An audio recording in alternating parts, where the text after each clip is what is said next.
जय गुरु जी। संगत जी, आज हमारे साथ एक और आंटी सत्संग शेयर करेंगे। कुसुम आंटी आए और सत्संग शेयर करें। जय गुरु जी। गुरु जी के चरणों में कोटि कोटि वंदन। आई हुई प्यारी प्यारी संगत को जय गुरु जी। अंकल आवाज आ रही है? जय गुरु जी। जी आंटी। जी आंटी, आवाज क्लियर है।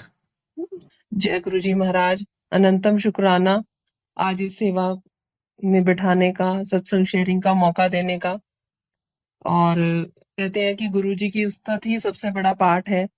महाराज ने अपने हमेशा यही कहा है कि सत्संग शेयरिंग से सुनने वाले का भी कल्याण और करने वाले का भी कल्याण है। तो पर ये टाइम और ये सब घड़ियां ये महाराज खुद डिसाइड करते हैं। कोटि कोटि प्रणाम महाराज के चरणों में। बहुत शुक्राना आज ये घड़ियां बख्शने का।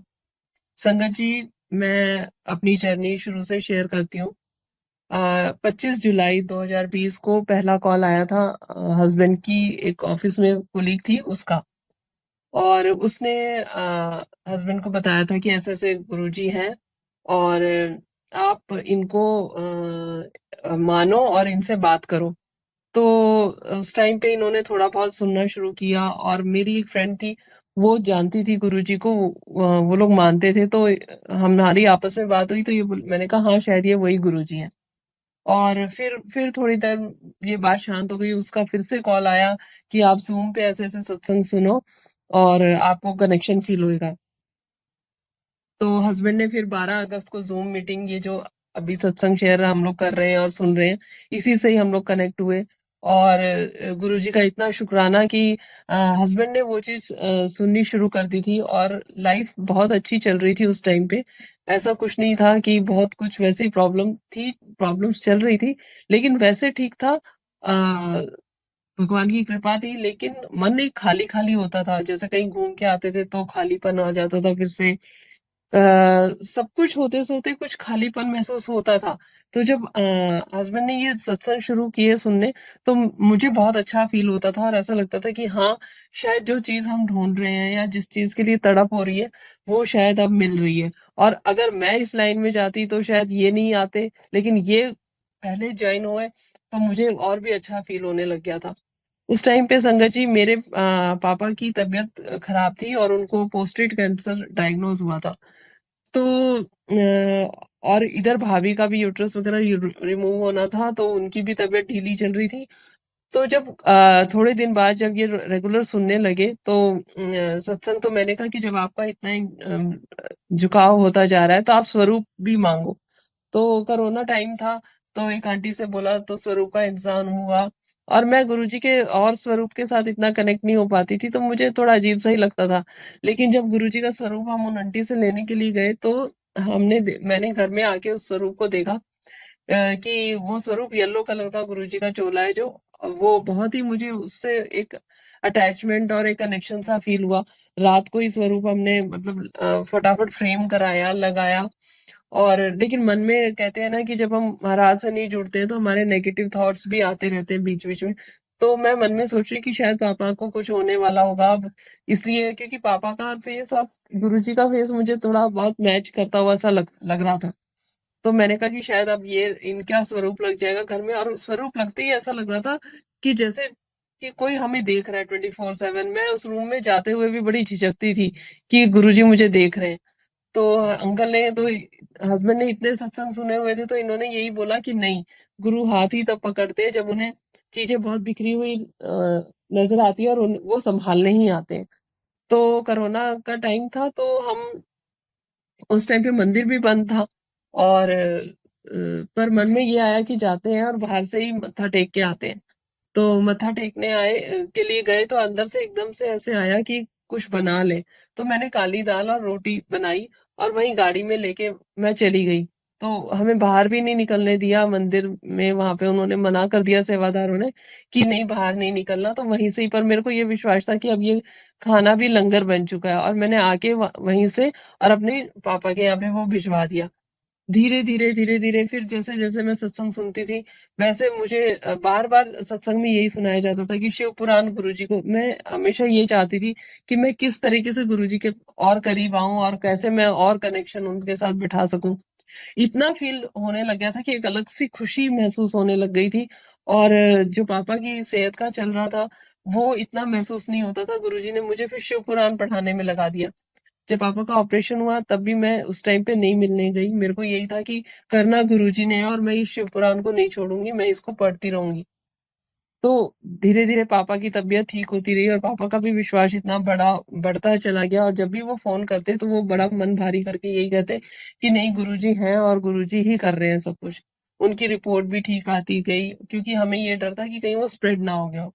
पापा का क्या केस बिल्कुल नॉर्मल हो गया गुरुजी की कृपा से और मैं जब भी कुछ ऐसी न्यूज़ आती थी, जब भी कोई भी टेस्ट की रिपोर्ट नॉर्मल आती थी, मैंने कड़ा प्रसाद बनाना और गुरुजी को भोग लगाना। शिव पुराण जब मैंने शुरू करी, बहुत वहमों से शुरू करी थी कि नहाना है, ये करना है, वो करना है, जोत जगानी है, इस टाइप से और दो मतलब थोड़ा सा भी अगर सच्चा झूठा हो गया तो फिर से नहाना है, ऐसे शुरू करी थी। लेकिन जैसे-जैसे शिव पुराण में पढ़ती गई, उस टाइम पे मेरा सर्वाइकल बहुत ज़्यादा एक्टिव रहता था। हेल्थ इश्यूज़ मुझे भी बहुत सारे वैसे थे, लेकिन गुरुजी का जब स्वरूप लगा ना तो वो सब मैं भूल ही गई थी। धीरे-धीरे बाद में चीज़ें ऐसी पता चलने लगी कि मेरी तो गायनी प्रॉब्लम भी ठीक हो गई, जिसमें कि मैं हर महीने 2 दिन या 3 दिन तो मैं लेटी ही रहती थी, बिल्कुल उठती ही नहीं थी। और गुरुजी ने अपने चरणों से जब मुझे जोड़ा, गुरुजी का स्वरूप आया, तब ऐसी लीला हुई गुरुजी की कि जब भी तबीयत खराब होने का मौका आता था, वो मुझे ऐसी सेवा में लगा देते थे कि उन्होंने मुझे बेड पे लेटने ही नहीं दिया। पहली बार तो मुझे बड़े सत्संग में सेवा में भेजा, वहाँ गुरुजी की गद्दी के आगे ही खड़े होने की सेवा थी कि मत्था टेकवाना है संगत को। और वहाँ पे भी ये सत्संग हुआ कि जब वो चाय प्रसाद बाँट रहे थे फार्म हाउस में सबको, तो उन्होंने बोला कि आंटी आप जाओ भोग लगाओ। तो जब वो चाय प्रसाद बाँट रहे थे तब मुझे भोग के लिए भेज दिया। तो और जब भोग के लिए भेजा तो फिर वापस जब आ रहे थे तो वहाँ खड़े होने की सेवा थी तो मेरी तबीयत उस टाइम पे ठीक नहीं थी। लेकिन गुरुजी हमेशा उस टाइम पे मुझे सेवा में रखते थे। जबकि मैं पहले गुरुजी से नहीं जुड़ी थी, उन्होंने हाथ नहीं पकड़ा था तो मैं उस टाइम पे बेड पे ही पड़ी रहती थी। उस तो जब मैं फिर दोबारा आके जहाँ गद्दी के आगे भोग लगाए वहां बैठे और उसके बाद उन्होंने कहा हाँ, अब आप उठ के नीचे चले जाओ। जब मैं नीचे आके वहां बैठी तो मैंने कहा चाय प्रसाद तो बट गया, अब कहाँ से चाय प्रसाद आएगा। संगत जी एक चाय प्रसाद सबको पूरे फार्म हाउस में सबको मिल गया था और मैं मेरे को नहीं मिला था क्योंकि मैं भोग लगाने के लिए वहां बैठी थी। गुरुजी की इतनी नजर थी कि इसको नहीं मिला और उस टाइम पे मुझे वहां एक कप चाय प्रसाद वहां मिला। तो गुरुजी हर मिनट में हर सेकंड में ये हर चीज उनकी नजरों में रहती है। ऐसे ही जब उसी दौरान में भाभी का यूट्रस रिमूव हुआ था तो मेरे को उनको भी अटेंड करने के लिए जाना पड़ता था बीच बीच में। सुबह मेरी ड्यूटी लगती थी वहां पे हॉस्पिटल में। तो मैं जाते ही वहां पे मंत्र जाप चला देती थी गुरुजी का। तो जब शाम को उनकी भाभी की मम्मी रुकती थी तो कहती थी कि सुबह वो परेशान नहीं करती तुमको। मैंने कहा नहीं मुझे तो नहीं करती, इवन मैं घर का काम करके जाती थी और वहां जाके मंत्र जाप चला देती थी तो भाभी भी आराम से सो जाती थी और मैं भी अच्छे से रेस्ट करके हॉस्पिटल में और अपने घर में आ जाती थी वापस। बट उनकी मम्मी हमेशा ये शिकायत करती थी कि वो तो बहुत परेशान करती है कि मेरे को यहाँ दर्द है वहां दर्द है। तो मैंने उनको फिर यही बताया कि वहां जाके मंत्र जाप चला दिया करो तो उनको अच्छा लगेगा। संगत जी जब हम गुरुजी से नहीं जुड़े थे या उन्होंने हाथ नहीं पकड़ा था तो बहुत पंडितों के चक्कर में हम लोग रहते थे। ऐसे ही हस्बैंड ने ना बहुत सारे स्टोन्स पहने हुए थे और वो इतने सारे थे कि अगर पांचों उंगलियों में पहनते तो अच्छा भी नहीं लगता देखने में। तो उन्होंने एक ब्रेसलेट टाइप बना के और जो ये बाजू होती है टी शर्ट की बाजू के अंदर वो एक वेलक्रो टेप लगा के वो रोज उसको उतारते नहाते वक्त और रोज पहनते थे। तो जब गुरुजी ने हाथ पकड़ा तो अंदर से ही सत्संग सुन सुन के इनको इतना कॉन्फिडेंस आया कि इन्होंने एक दिन वो सारे स्टोन्स उतार दिए और मंदिर में रख दिए कटोरी में। तो मैंने सोचा शुद्धि के लिए रखे होंगे। एक दिन हुआ, 2 दिन हुआ, क्योंकि वो शुद्ध करने भी होते थे गंगा जल में। एक दिन हुआ, 2 दिन हुआ, तो मैंने कहा कि आपने पहना नहीं? तो कहते नहीं अब मैं नहीं पहनूंगा। और इन्होंने बताया कि जब पहले भी 1-2 बार मैंने उतारने की कोशिश करी पर कुछ ना कुछ वहम ऐसा मन में आ जाता था। लेकिन जब गुरुजी ने हाथ पकड़ा तो वो स्टोन्स हमने उतार दिए। अभी पीछे होली का सत्संग 2 साल पहले हुआ था, उसके बाद हमने अपने जन्म पत्री भी सारी हम लोगों ने फाड़ फूड़ के सब फेंक दी। और सारा बिल्कुल जो समर्पण होता है गुरुजी के चरणों में, इतना अब हमें ये पूरा विश्वास है कि गुरुजी पल पल साथ है, और पल पल वो देखते रहते हैं कि क्या करना है और क्या नहीं करना है। मन है पूरा सरेंडर तो अभी नहीं होता, क्योंकि विचार तो कई बार उल्टे सीधे कैसे भी उमड़ आते हैं। अभी मैं पीछे ही अभी पूर्णमासी पे एक बार गुरुजी ने, संगत जी, ऐसे ही मन में पूर्णमासी को जब मैं गुरुजी से जुड़ी शुरू शुरू में, तभी से मैं पूर्णमासी को गुरुजी के लिए आरती करती थी, दिया जलाती थी शाम को, और ऐसे ही 7 बार मंत्र जाप करके और वो दिया मैं अंदर ले आती थी। एक दिन जब हम यहाँ 2020 में गुरुजी ने हमें जोड़ा था अपने साथ, हाथ पकड़ा था हमारा, और 2021 में हमें उन्होंने पालम विहार शिफ्ट कर दिया था। तो वो भी एक सत्संग है कि जब हम इस घर को देखने आए थे पालम विहार, तो पसंद आया था घर और हमने लेने के लिए सोचा था, लेकिन जब हम बयाना देने के लिए आ रहे थे तो प्रॉपर्टी डीलर ने रात को ही बोला कि नहीं, इतने में नहीं, इतने में देगा वो। तो हस्बैंड को ये बात अच्छी नहीं लगी और हमने बोला नहीं, हमें नहीं चाहिए। तो उसी दिन हम बड़े मंदिर बाहर से ही दर्शन करने के लिए गुरुजी के गए थे। तो वहां पे हमने यही बोला था गुरुजी से कि गुरुजी अच्छा हो हमारे लिए तो ये काम कराना, नहीं तो कोई बात नहीं। घर आए तो ये न्यूज मिली कि प्रॉपर्टी डीलर ने ऐसे बोला। तो उस दिन मैंने पहली बार गुरुजी को कैसे शुक्राना करते हैं वो सीखा। मैंने गुरुजी की स्वरूप के पास गई और मैंने जैसे ही वहां से मना हुआ, तो मैंने वहां जाके मत्था टेक के शुक्राना किया गुरुजी का कि गुरुजी शुक्राना, आपने सुन ली कि शायद वो चीज हमारे लिए सही नहीं होगी। अ, वो चीज मैंने पहली बार गुरुजी के साथ मतलब कैसे शुक्राना करते हैं वो सीखा। और शायद वो हमारी टेस्टिंग ही थी, क्योंकि जब मैं बड़े मंदिर गुरुजी के बाहर से ही दर्शन करने जा रही थी, तो ये 2-3 चीजें, जैसे पापा की हेल्थ का, भाभी की हेल्थ का और ये मकान का भी चल रहा था। तो मैं यही सोच रही थी कि गुरुजी मैं आपकी तरफ किस लिए, इसलिए तो नहीं खिंचती जा रही कि मेरे मन में इतने लालच है या मेरा इतना सारा स्वार्थ है, इस वजह से तो मैं आपकी तरफ नहीं खिंच रही। लेकिन जब यही पता चला कि नहीं, प्रॉपर्टी डीलर ने ऐसे बोला और मैंने शुक्राना किया, तब मुझे एक कनेक्शन फील हुआ कि नहीं, हाँ, गुरुजी से एक प्यार वाला और एक सच्चा जो कनेक्शन होता है वो है। और धीरे धीरे जैसे कनेक्शन ऐसे फील होने लगा कि एक दिन मैं और मेरी बेटी किचन साफ कर रहे थे, तो अचानक से मुंह से निकलता है कि आज गुरुजी तो बहुत खुश होंगे। फिर मैंने अपने आप को ही चेक किया, मैंने कहा ये कैसा सेंटेंस निकला मेरे मुंह से कि आज गुरुजी तो बहुत खुश हुए होंगे। और वहां से फिर फ्रेग्रेंस भी आने लगी। हमारे घर में समोसे कोई नहीं खाता था, और जैसे ही गुरुजी ने हाथ पकड़ा तो एक दिन बेटी अचानक से बोलती है, समोसे मंगवा लेते हैं। और इधर से समोसे बेटा घर लेके आता है, और उधर से रोज की फ्रेग्रेंस आने लगती है। तो ऐसे गुरुजी ने बहुत प्रेजेंस दिखाई। ऐसे ही मेरे बर्थडे पे सत्संग था, होना था, तो संगत ने पहले ही बोल दिया था कि आंटी, घर में सत्संग नहीं होगा, सत्संग ऐसा लग रहा है कि बाहर ही होगा। क्योंकि गुरुजी ने शुरू से जब मेरे को जोड़ा था, तो मेरे को इतनी पॉजिटिविटी से भर दिया था कि मेरे को हर चीज में सत्संग, हर चीज में सत्संग। और सत्संग सुनती थी तो सिर्फ यही शब्द रहते थे मेरे मुंह में, संगत जी, गुरु जी, संगत जी और सत्संग, यही मेरे मन में चलता रहता था। ऐसा लगता था जैसे मैं खुद ही अपने मन में सारे दिन सत्संग शेयर करती रहती हूँ। लेकिन कर नहीं पाती थी, पता नहीं चलता था कि कहाँ सत्संग शेयर करना है, क्या होगा क्या नहीं होगा। फिर जिसने हमें कनेक्ट किया था गुरुजी से, एक दिन उन्हीं का ही कॉल आया और उन्होंने बोला, भाभी आप अपना सत्संग शेयर करो। और मेरे को घर के किसी काम में मन नहीं लगता था, और मेरे सर पे ऐसे लगता था कि एक हीट सी इकट्ठी हो रही है।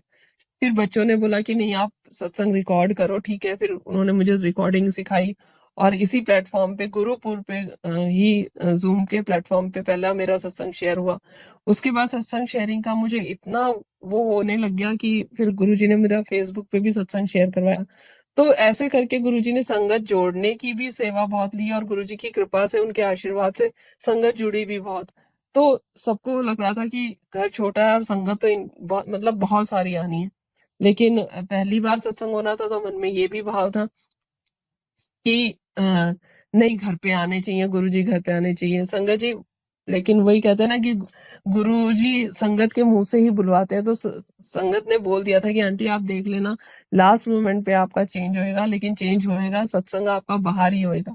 और वही हुआ कि अंकल बड़े मंदिर चले गए सेवा के लिए, और जब बड़े स्वरूप बच्चे लेके आ गए घर में, तभी अगले दिन सत्संग है और आज शाम को 4 बजे सब कुछ चेंज हुआ और बैंक्वेट में सत्संग हुआ और वहां पे भी संगत बहुत आई और कहते हैं ना सत्संग में थोड़ी बहुत चीजें इधर उधर होती है तो मैं गद्दी की तरफ देख के गुरुजी से कह रही थी गुरुजी सब ठीक से करना मेरे से ये सब चीजें हैंडल नहीं होती मेरे को घबराहट शुरू होती है तो एक गुलदस्ता ऐसा लगा गुरुजी की गद्दी के आगे और ऐसे गुरुजी ने पैरों से ऐसे उस गुलदस्ते को गिराया तो मैंने सोचा था कि क्या बोलते हैं ये शायद मेरा वहम है लेकिन सत्संग के बाद 1-2 हफ्ते के बाद संगत के जब मैसेज आने लगे कि आंटी सत्संग तो आपने कराया था लेकिन हमें गुरुजी ने ऐसे ब्लेस किया और आपने नोटिस किया वहां गुरुजी ने गुलदस्ता भी गिराया था तो गुरुजी ने ये भी मतलब हम लोग सोचते हैं ना कि हमारा वहम है तो वो वहम भी गुरुजी हटवाते हैं 2-3 संगत के थ्रू बुलवा के कि हाँ मतलब ये चीज ऐसे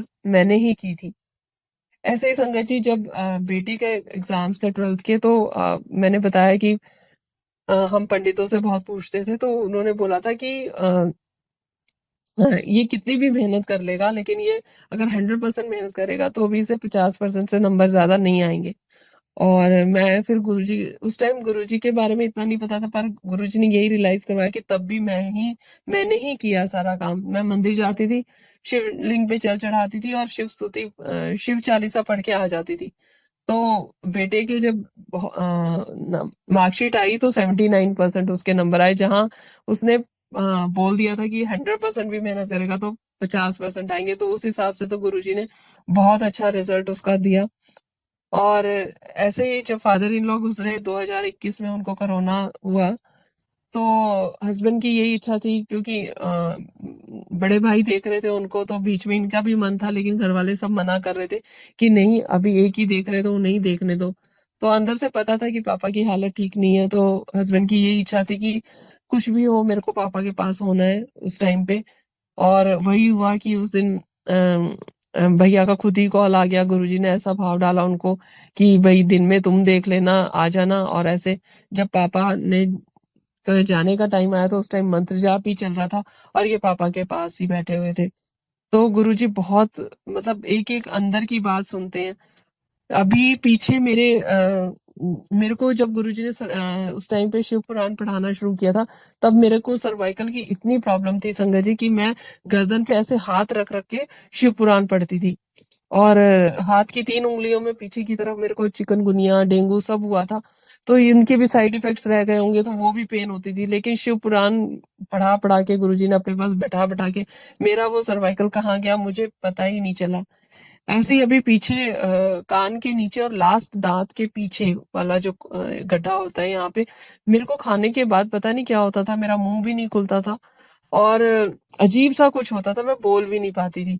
तो मैं मन मन में ये सोचती थी किसको बोलूं अगर इनको बोलूंगी तो ये किसी डॉक्टर को दिखाएंगे डॉक्टर किस डॉक्टर को दिखाएं नर्व वाले को दिखाएंगे दिमाग वाले को या ईएनटी वाले को किसको दिखाएंगे तो मैं इस असमंजस में पड़ी रहती थी लेकिन मैंने किसी से शेयर नहीं किया था बट वो पेन बहुत ज्यादा होता था पर थोड़ी देर बाद ठीक हो जाता था मैं बड़े मंदिर गई और वहां पे मुझे चाय प्रसाद दिया उन्होंने चाय प्रसाद पी के जब वो पेपर के ग्लास थे उस टाइम पे तो वो एक वो खाली ग्लास की एक चेन सी बना लेते हैं उसके अंदर डाल डाल के सेवादार ना तो वो सेवादार खाली ग्लास की चेन सी एक उसके हाथ में थी काफी बड़ी सी बन गई थी वो तो उनका हाथ मेरे उस पे लगा वो कब पूरे मेरे इधर ही लगे जॉ पे मतलब कान के नीचे और पीछे इधर और अंदर से एक आवाज आती है कि ये ठीक हो गया और वो मेरा दर्द वहां से ही ठीक हो गया ऐसे ही अभी पीछे स्पॉन्डिलाइटिस मेरे को हो गया था एक्सरे में आया था सिर्फ गुरुजी ने मुझे 10 दिन की दवाई खिलाई और योगा ज्वाइन करवाया और वो इतना भयंकर दर्द था